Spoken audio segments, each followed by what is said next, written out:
जानेंगे किसके बारे में? अर्थ के बारे में, पृथ्वी के बारे में जानते हैं आखिर है क्या। हमारी जो पृथ्वी है ऐसा ही है ना।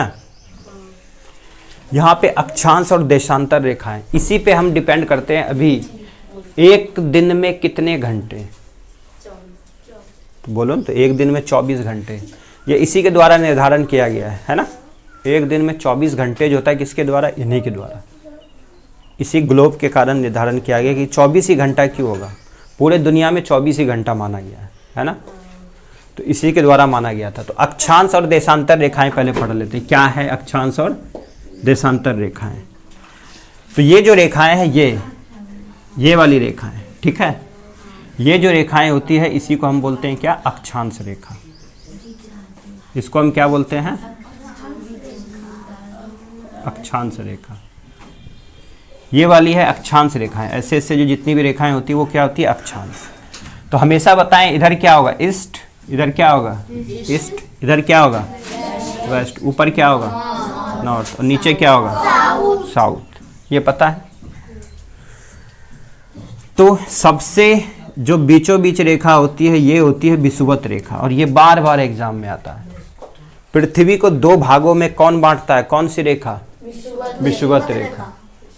अगर इसको काट दोगे तो देखना उसमें दे रखा है कैसा बन जाएगा। अभी खाते हैं ठंड में तरबूज जैसा। जब पृथ्वी को बीचों बीच काट दे तो वो कैसा दिखता है? तरबूज जैसा। उसके बीच बीच में बीच होता है ना, ऐसी उसके बीच बीच में क्या होता है?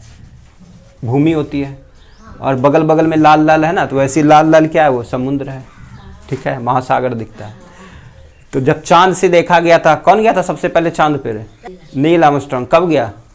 1969 में, है ना। राकेश शर्मा अंतरिक्ष में जाने वाले प्रथम भारतीय है, ठीक है, तब राकेश शर्मा। तो ऐसा है हमारा। तो सबसे पहले समझते हैं ये क्या है? विषुवत रेखा। इसी को बोलते हैं भूमध्य रेखा। एग्जाम में कन्फ्यूजन नहीं खाना है, ठीक है। विषुवत रेखा बोल दो, भूमध्य रेखा बोल दो, ठीक है। ये 0 डिग्री रेखा भी बोल सकते हैं। 0 डिग्री रेखा को ही हम बोलते हैं, देशांतर को ही प्रधान देशांतर रेखा कहते हैं, क्योंकि ये प्रधान है, मुखिया है, यही ना। प्रधान रेखा कौन सा होगा? 0 डिग्री।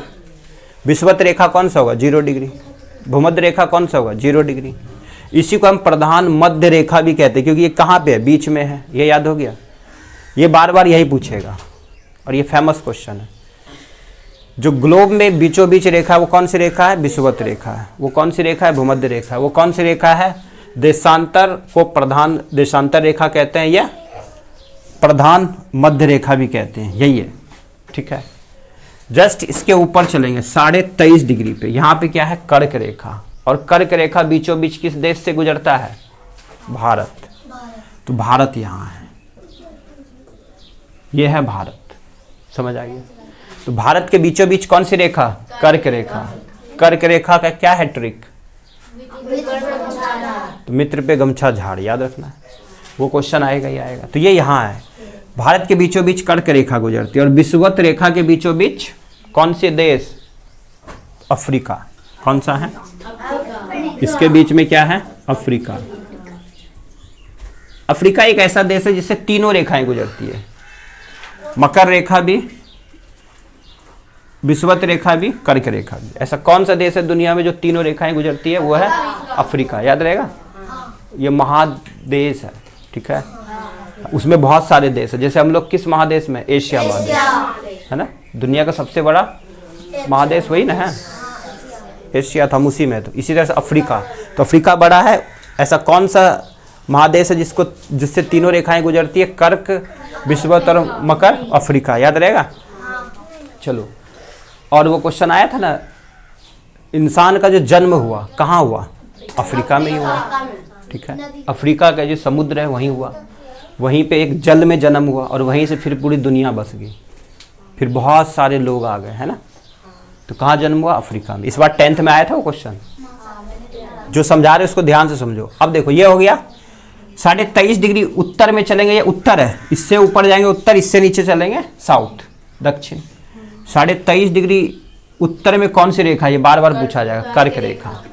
भारत कहाँ स्थित है? यह है उत्तर, यह है पूर्व, और यह है उत्तर। तो भारत कहाँ स्थित है? उत्तर पूर्व में स्थित है। भारत कहाँ स्थित है? उत्तर पूर्व, इसलिए बोलते हैं भारत कहाँ स्थित है, उत्तर पूर्व में स्थित है। ठीक है, 23.5 डिग्री नॉर्थ चलेंगे तो कर्क रेखा, 23.5 डिग्री साउथ चलेंगे तो मकर रेखा। ठीक है, 66.5 डिग्री उत्तर चलेंगे तो आर्कटिक रेखा। कौन सा है, आर्कटिक रेखा। 66.5 डिग्री साउथ चलेंगे तो अंटार्कटिक रेखा। ठीक है, यह है इक्वेटर, समझिए ये इक्वेटर रेखा है, यानी कि विषुवत रेखा है। यहां समझ आ गया। सबसे ऊपर चलेंगे ये क्या है, नॉर्थ पोल। क्या है ये, उत्तरी ध्रुव। और ये क्या है, साउथ पोल। ठीक है, ये नॉर्थ पोल और ये साउथ पोल, ये उत्तरी ध्रुव और ये दक्षिणी ध्रुव है ना। तो सबसे अधिक जी का मान कहाँ पे, उत्तरी ध्रुव या दक्षिणी ध्रुव, यहीं से समझना है, पढ़ाए थे ना साइंस में। सबसे अधिक जी का मान उत्तरी ध्रुव या दक्षिणी ध्रुव पे होता है, सबसे कम जी का मान विषुवत रेखा। समझ आ गया, बताया था ना कल, यही है। तो विषुवत रेखा पे वो होता है। अब यहाँ देखो सन, सूर्य जो होता है, सूर्य हमारा यहाँ निकलता है, पृथ्वी से भी बड़ा है। ये क्या है, सन। सन जो है सूर्य, सूर्य की रोशनी जो पड़ती है सीधी पड़ेगी। तो सूर्य की रोशनी सीधी कहाँ पड़ती है, विषुवत रेखा पे। ये बार बार क्वेश्चन आता है। ठीक है, सूर्य की रोशनी जो सीधी पड़ती है विषुवत रेखा पे पड़ेगी ना। अब सीधी पड़ेगी तो क्या होगा, वहां गर्मी होगा, बहुत अधिक गर्मी होगा। तो ये कौन सा कटिबंध होगा, उष्ण कटिबंध। उष्ण मतलब गर्मी, उष्ण मतलब गर्मी। तो सबसे अधिक गर्मी कहाँ पड़ेगा, विषुवत रेखा पे, क्योंकि सूर्य की रोशनी कहाँ पड़ती है, वहां पे सीधी। पूछा जाता है ऐसा कौन सी रेखा है जहां पे सूर्य की रोशनी सीधी पड़ती है, तो वो कौन सी है, विषुवत रेखा।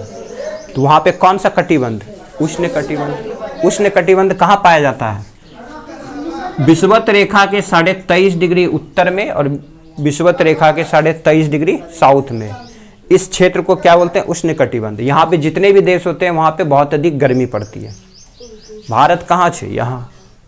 भारत के इधर जाओगे तो क्या है, गर्मी गर्मी रहता है। कर्नाटक, मुंबई, आंध्र प्रदेश पहुँच जाते हैं इधर, तो हम पर पहुँच गए समशीतोष्ण कटिबंध। यहाँ क्या है, बर्फ ही बर्फ रहता है। कहाँ, लद्दाख, कश्मीर, अभी भी बर्फ होगा वहाँ ना।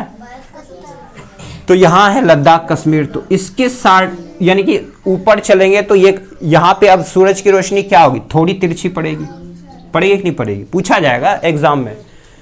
उष्ण समशीतोष्ण कटिबंध के बारे में आप क्या जानते हैं, उसके बारे में लिखिए। क्या लिखेगी, वह क्षेत्र जो 23.5 डिग्री नॉर्थ से 66.5 डिग्री नॉर्थ पड़ता है, वह क्षेत्र जो 23.5 डिग्री साउथ से 66.5 डिग्री साउथ पड़ता है। वो दोनों क्षेत्र, उत्तर वाले को उत्तर समशीतोष्ण कटिबंध बोलते हैं, नीचे वाले को दक्षिण समशीतोष्ण कटिबंध बोलते हैं, है ना। यहाँ पे सूर्य की रोशनी जो होती है तिरछी पड़ती है, जिसके कारण यहाँ पे हल्की गर्मी और हल्की ठंडी होती है। ठीक है, इसलिए इसको बोलते हैं उत्तर समशीतोष्ण। सम मतलब थोड़ा, सम शीत, थोड़ा शीत और थोड़ा उष्ण, थोड़ा गर्मी और थोड़ा ठंडा, इसी में छुपा हुआ है। सम शीत उष्ण, सम शीतोष्ण बन गया।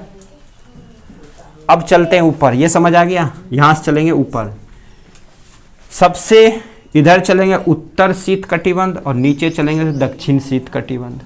यहां पे सूर्य की रोशनी बहुत तिरछी पड़ेगी ना।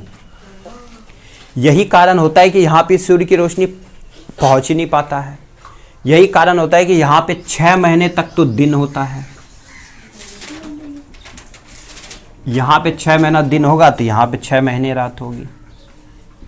फिर यहाँ पे 6 महीना दिन होगा तो वहाँ पे 6 महीना रात होगा। इसलिए वहाँ क्या है, आर्कटिक और यहाँ अंटार्कटिक, जहाँ जीवन है ही नहीं, यहाँ बर्फ ही बर्फ है। दोनों क्वेश्चन आएगा, अंटार्कटिक और आर्कटिक। आर्कटिक में ही है ग्रीनलैंड, यहीं पे पड़ता है हमारा ग्रीनलैंड, जहाँ पे पेंगुइन और कौन कौन से जानवर, पांडा, ये सारा पाया जाता है ना। तो ग्रीनलैंड वहीं है। ठीक है, ये समझ आ गया। तो वो है बर्फ से ढका हुआ, यहाँ जीवन नहीं है। जीवन कहाँ नहीं है, उसके ऊपर और इसके नीचे, बसते हम यहीं हैं। ठीक है, ये खत्म। अब आता है देखो, ये है अक्षांश रेखा और ये जो है ये है देशांतर रेखा। इसके ऊपर जितने भी चलेंगे अक्षांश रेखा होती है ना। इसके ऊपर जो रेखाएं होती है वो टोटल जो उसके ऊपर चलोगे वो है 90 रेखाएं। कितनी है? 90 रेखाएं हैं। प्लस नीचे चलेंगे यहाँ भी है 90 रेखाएं। कौन सी? अक्षांश की। ठीक है, इन दोनों को जोड़ेंगे कितना बन गया? 180 रेखा है ना। प्लस ये प्रधान रेखा प्लस 1, ये एग्जाम में आता है। 180 81 रेखा होता है। बाई चांस 181 अगर ऑप्शन में नहीं रहा तो 180 मारोगे। ये बीपीएससी में देता है ऑप्शन। ठीक है, तुम सब जो मारोगे 180 ही रहेगा ऑप्शन, तो वही मारोगे। वैसे 181 गिना जाता है अक्षांश रेखाएं। अक्षांश रेखाओं की संख्या 180। समझ आ गया? अगला चलते हैं। ये कौन सी रेखाएं हैं? ये है देशांतर रेखा। कौन सा है? देशांतर रेखा। देशांतर रेखाओं की बात करोगे तो अधिक है। इस तरह से चलोगे तो इधर है 180 और इधर भी है 180, तो टोटल देशांतर रेखाएं 360। टोटल देशांतर रेखाएं 360 होती है। इतनी 360 देशांतर रेखाएं हैं। 180 डिग्री ये वाली रेखा है, ये वाली कौन सी होगी? 180 डिग्री। 180 डिग्री देशांतर रेखा को ही अंतर्राष्ट्रीय तिथि रेखा कहते हैं। और अंतर्राष्ट्रीय तिथि रेखा कहाँ पे माना गया है? London, England. लंदन कहाँ पे है? इंग्लैंड में। यहीं पे हमने टाइम जोन को माना है। दुनिया का पहला टाइम जोन यही है। टाइम जोन समझिए ना, समय कहाँ से लिया गया? यहीं से लिया गया। टोटल कितने टाइम जोन में बांटा गया? 24। ठीक है, तो ग्रीनलैंड जो है 180 डिग्री पे है, लंदन बसा हुआ है, इंग्लैंड का जो शहर है उसी को माना गया फर्स्ट टाइम जोन। दुनिया को 24 टाइम जोनों में बांटा गया है।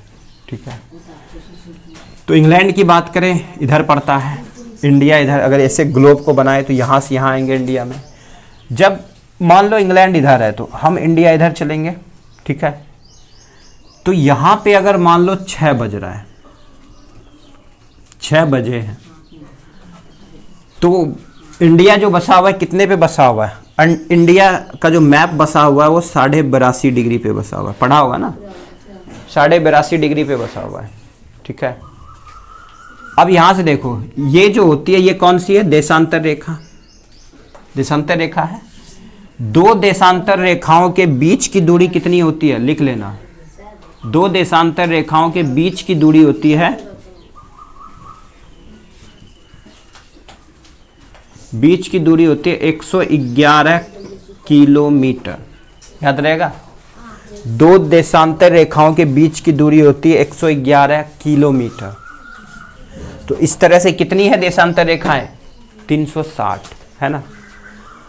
अब ये जो है 111 किलोमीटर जाने में हमें लगता है 4 मिनट। ये भी पूछा जाता है, एक देशांतर से दूसरे देशांतर जाने में कितना समय लगता है? 4 मिनट। ये क्वेश्चन बार बार आता है, कितना लगता है? 4 मिनट। तो भारत कहाँ बसा है? 82.5 डिग्री पे, तो कर दो गुना 4, तो टोटल मतलब वही आएगा 330 मिनट के करीब आएगा। 330 मिनट मतलब 5.5 घंटा। कितना? 5.5 घंटा। ठीक है, अगर इंग्लैंड में 6 बजा हो तो भारत में कितना बजेगा? 5.5 घंटा जोड़ देंगे। 6 5 11 ना, 11:30 बजेगा इंडिया में ना। 11:30 बजे दोपहर हो रहा होगा तो इंग्लैंड में क्या हो रहा होगा? सुबह हो रहा होगा। समझ गया? इधर जितना चलेंगे उतना आगे, उधर जितना चलेंगे उतना पीछे। यही कारण था कि यहाँ 23 तारीख होता है तो यहाँ कितना होते? 24 तारीख होते हैं। आ गया ना भाई? अरे यहाँ दोपहर हो गए, वहाँ सुबह हो गए, वहाँ 24 तारीख हो गए ना। आज कितना तारीख की? 16 तारीख। यहाँ 16 तारीख हो गए तो वहाँ अब सुबह होते तो कितना होते? सुबह होने वाला है ना कुछ, अभी तो रात होगा। तो वहाँ 17 तारीख होने वाला होगा।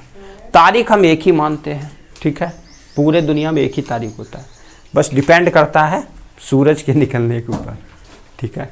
अब देखो ये है पृथ्वी, ठीक है, सन यहाँ है, तो पृथ्वी किसका चक्कर लगाता है? सूर्य का। अब सोचो तुम पृथ्वी को, सूर्य का भी तो पूरा इधर है, ये पश्चिमी है, तो सूरज पृथ्वी का ये है। पृथ्वी को अगर तुम ऐसे घुमाएगी ना, ऐसे घुमाएगी तो कहाँ निकल जाएगा वो सूरज? पश्चिम में निकल जाएगा, नहीं निकलेगा। तो पृथ्वी कैसे घूमती है? पश्चिम से पूर्व। पृथ्वी कैसे घूमती है? पश्चिम से पूर्व। ये बार बार पूछा जाता है, पृथ्वी कैसे घूमती है? पश्चिम से पूर्व, ठीक है। दिन और रात कैसे होता है? घूर्णन गति के कारण। पृथ्वी जो यहाँ घूम रही है, गोल गोल घूमती नहीं है इसे, तो उसके घूर्णन गति के कारण ही दिन और रात होता है। पृथ्वी पे रात और दिन कैसे होता है? रात और दिन किसके कारण? घूर्णन गति के कारण। किसके कारण? मौसम परिवर्तन किसके कारण होता है? मौसम भी तो होता है, कभी ठंडा आवे, कभी गर्मी आवे, कभी कुछ आवे। तो पृथ्वी सूर्य का चक्कर लगाता है, तो ये क्या करता है? इसका परिक्रमण करता है। क्या करता है? परिक्रमण या परिभ्रमण भी बोल सकते इसको, ठीक है, परिभ्रमण। कितने दिनों में? 365 दिन और 6 घंटा में। 365 दिन और 6 घंटा में सूर्य का एक चक्कर लगा लेता है। इसको पूरा मैप से पढ़ाएंगे तब समझ आएगा, है ना।